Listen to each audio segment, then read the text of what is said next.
কোচবিহারের শহর লাগোয়া সুংসুঙ্গি বাজার বাড়ির ভেতর থেকে পচা গলা দেহকে কেন্দ্র করে চাঞ্চল্য সারা কোচবিহার শহর জুড়ে। বাড়ির ভেতর দুর্গন্ধ বেরোজ, প্রতিবেশীরা গিয়ে দেখেন পচা গলা দেহ থেকে দুর্গন্ধ বেরোচ্ছে। ঘটনার স্থলে পুলিশ এসে মৃতদেহ উদ্ধার করে। সবাই দৌড়াদৌড়ি করলো যে গন্ধ বের হয়েছে, তারপরে সবাই ছুটে আসলো। কারণ এখানে তো ওরা কেউ থাকে না, বউটাও থাকে না, ছেলেরাও থাকে না, বড় ছেলেটা থাকে। সবাই শুনতে পারলাম। হ্যাঁ, উনি কাপড়ের দোকান।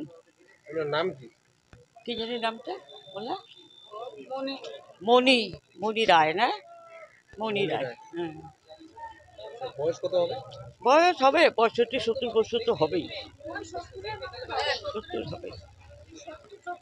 মানে ওনার মানে বাড়িতে কেউ থাকে না? না, কেউ থাকে না, শুধু বড় ছেলেটা থাকে। বড় ছেলেটা থাকে? তাও থাকে না, একটু মেন্টালি প্রবলেম আছে বড় ছেলেটা। মানে দোকান কি প্রতিদিনই খোলা? প্রতিদিনই খোলা থাকে তো দোকান।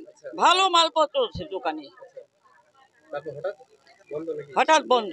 কতদিন থেকে বন্ধ? কালকেও পরশু দিনেও দেখলাম দোকান খোলা, কালকের দিন দেখিনি দোকান খোলা, তো কালকেই হচ্ছে ঘটনাটা।